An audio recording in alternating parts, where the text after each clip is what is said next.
as I was writing the expose and the articles, the history of the journal, the article on Jack Kerouac and Bob Dylan, and the music, I was documenting what I was writing. This was all interwoven with what was happening in 2020 before the pandemic, and then at the very beginning of the pandemic. So we're talking about January, February, March, and April. I have dealt with this plagiarism. It's more than that. It's copyright infringement. It's personal boundary crossing. It's a severe situation. So knowing this, when I was publishing the expose online, I was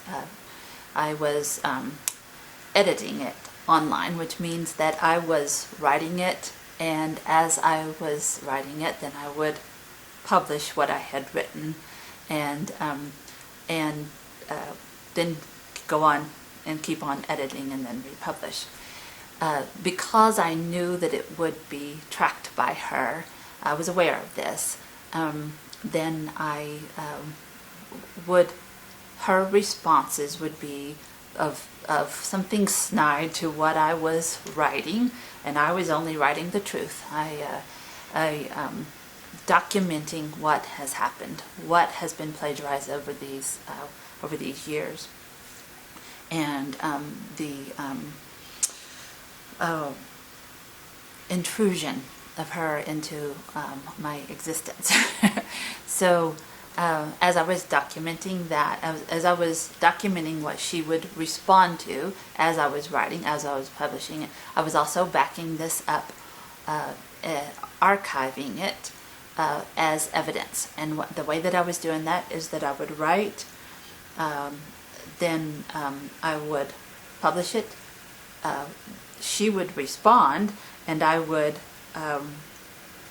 then write that response. So in addition to that, what I was doing is that I would write, I would publish, I would go to the Internet Archive that has a page called the Wayback Machine, and it documents web pages. And so I would tell the Wayback Machine to take a snapshot of the page that I had just published, and that was doing this hourly because I knew the situation.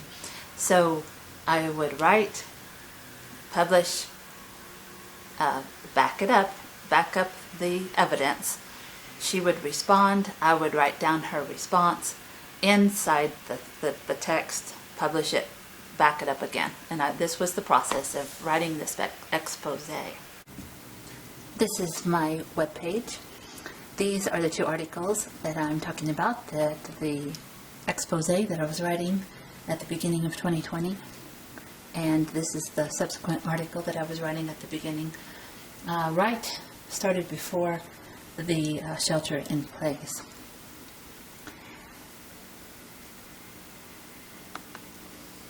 So this is the expose,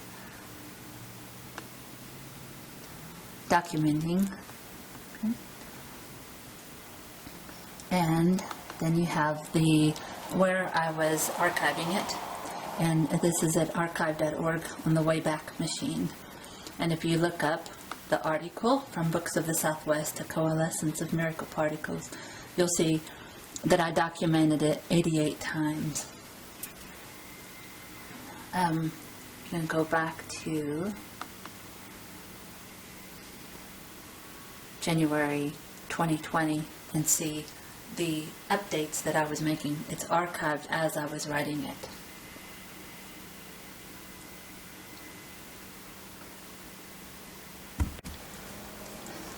These are some of the sources that I was using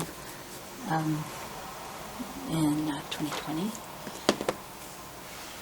The history of the Grateful Dead, this Life magazine of Bob Dylan, including the article of them leaving from New York City and going to live in Woodstock. And so this is part of what I was using that was plagiarized by Taylor. And so I've posted this as evidence online of these are things that is included in the documentation in my writing. Of course, then you have Jack Kerouac's On the Road, and I have shown how this and these became the plagiarism for the Long Pond sessions. Of course, it also includes my own jacket that I had bought in 2019. I bought it from a little shop here that I would wear this hiking in the woods, and I bought that at the place where they only sell it one season, and I have documented that also. I would not have been posting that online, what I was wearing, and so that came from my phone being hacked 2 times in 2020, which was May